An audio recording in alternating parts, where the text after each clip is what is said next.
Boa tarde, meninas, tudo bem? Boa tarde. Eu resolvi vir hoje aqui com vocês num vídeo, gravar um pouco sobre o meu testemunho, a minha experiência com o Senhor. Por que eu vou fazer isso? Por que que nós temos que fazer isso? As pessoas que vivem experiências com Deus, elas não podem ficar caladas. Nós temos que falar nossas experiências. Porque a gente fala de tudo. A gente fala de estudo, a gente fala de trabalho, a gente fala de viagem, a gente fala de família, sobre, né? A gente fala sobre todos esses assuntos e acaba esquecendo de falar do mais importante, que é a prioridade da nossa vida, que é Deus. Que se não fosse por Ele, nós não estaríamos aqui. Então, eu resolvi vir aqui e dar um testemunho, um pequeno testemunho.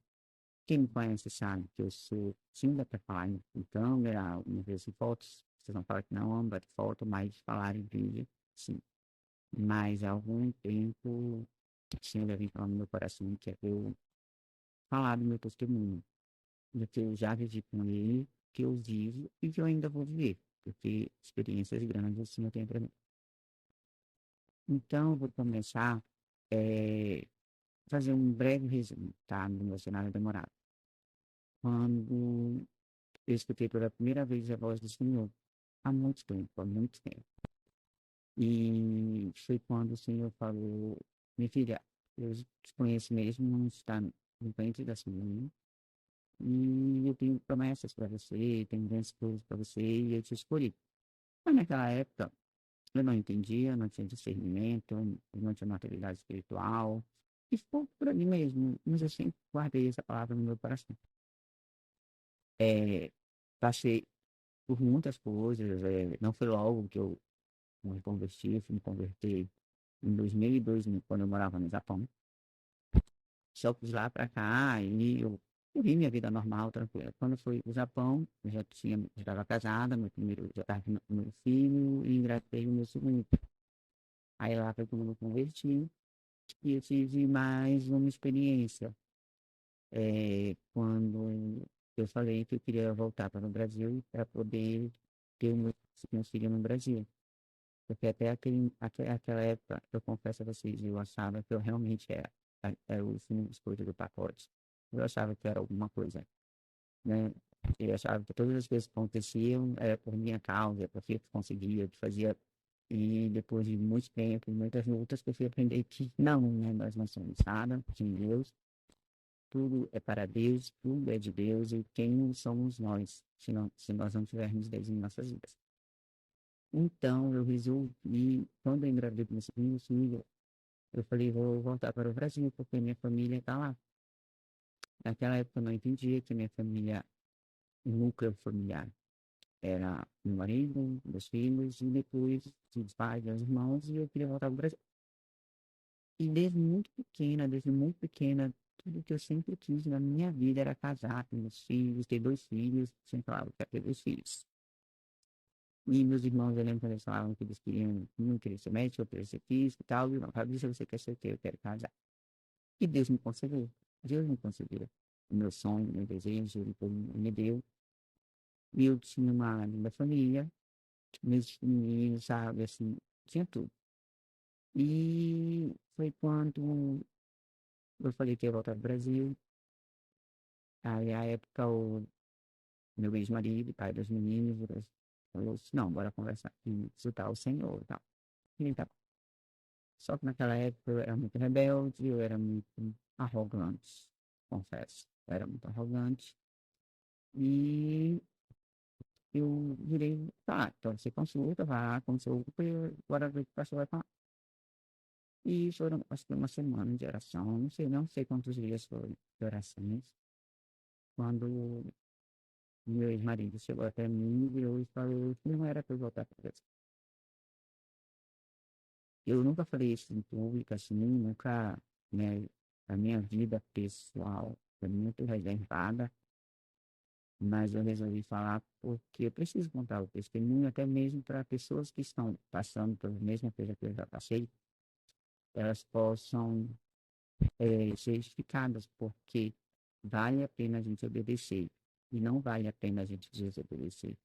Quando a gente desobedece, quando a gente é rebelde, quando a gente acha que é algo não foi, a gente acaba sofrendo as consequências e a nossa família quem está perto da gente acaba sofrendo também. Então, eu chegaram para mim e falaram, olha, Fabrício, a palavra do Senhor foi para você ficar aqui no Japão, com a sua família e tal. Aí eu falei que não. Falei que quem eram eles para estar falando isso, que eu ia retornar para o Brasil, que a minha família estava no Brasil, porque o meu filho mais velho já estava no Brasil, eu tinha trazido ele para cá, porque ele conheceu o Japão. E eu ia voltar para o Brasil, que nada aconteceu comigo. Eu voltei para o Brasil, e o Senhor é tão misericordioso que realmente nada grave aconteceu assim comigo, com meus filhos, nenhum acidente. O Senhor até hoje tem preservado a vida dos meus filhos, minha vida, e, enfim. E aí eu vim para o Brasil e fiquei na minha quieta. Quando foi em junho, abril, meu filho mais novo nasceu. Em junho, meu ex-marido veio ao Brasil. Nós vimos retornar para o Japão. Em outubro, nós estávamos separados. Do nada. Nosso casamento acabou do nada. Por muitos anos, não culpo o meu ex-marido, nem só ele, nem só a mim. Na verdade, a culpa é dos dois. Eu fui desobediente a Deus, eu fui rebelde a Deus, eu achava que nada ia acontecer. E as consequências chegam, né, do pecado. Eu pequei, sim, não me perdoou. Foi ele misericordioso, guardou, preservou a vida dos meus filhos, preservou a minha vida e até hoje. Mas a consequência veio. E eu fui, por muitos anos, eu me senti culpada, porque eu vi desmoronando diante dos meus olhos tudo aquilo que eu mais queria. Porque eu não. Nunca pensei, em primeiro lugar, em coisas naturais. Eu sempre pensei, em primeiro lugar, em família. As coisas materiais vinham, consequentemente.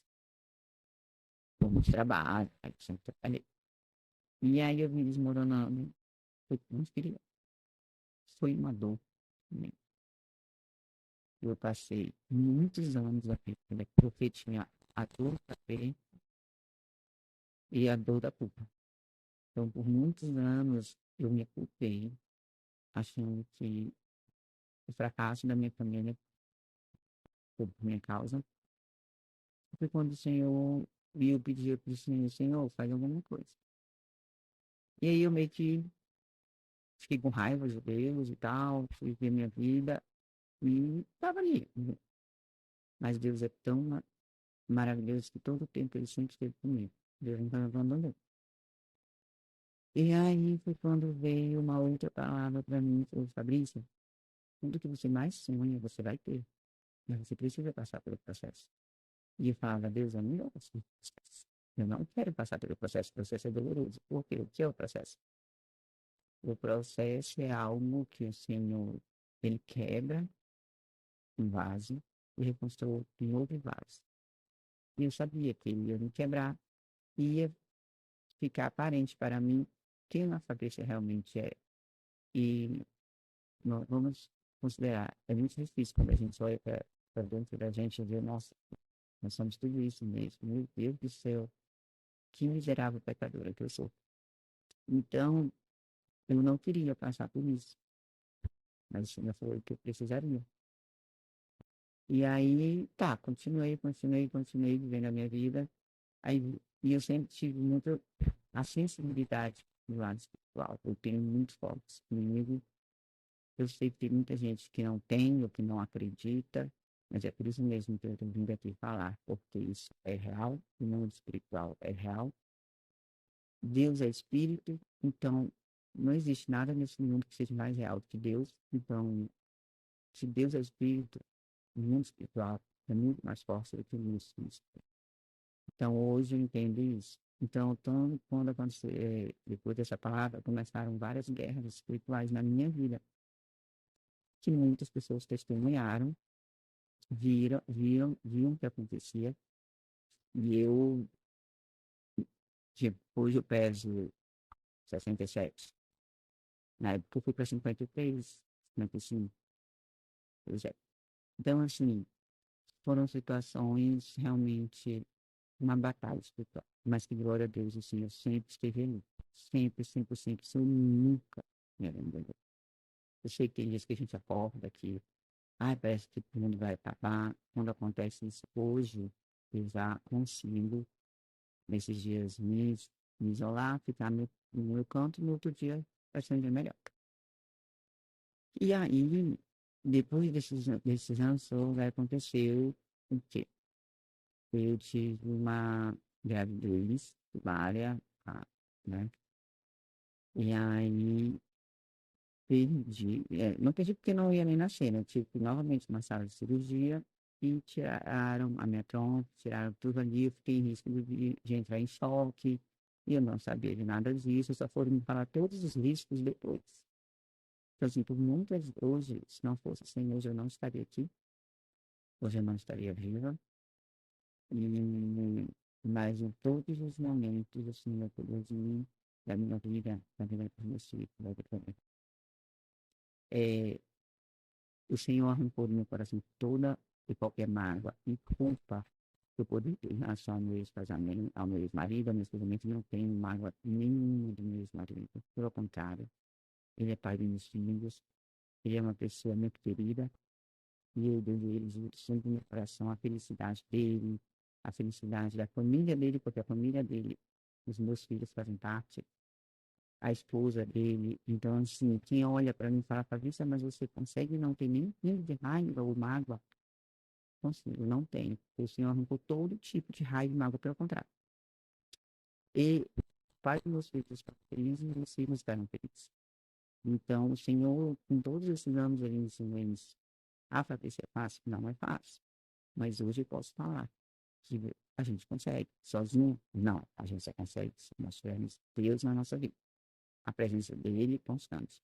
E hoje eu olho para o pai dos meus filhos, com o pai dos meus filhos, com carinho, e desejo toda a felicidade para ele, para a esposa dele, para a família completa dele, os meus filhos. Eu quero muito que eles possam sempre se dar bem com os pais, com o pai dele. E encerrando a parte do meu ex-casamento.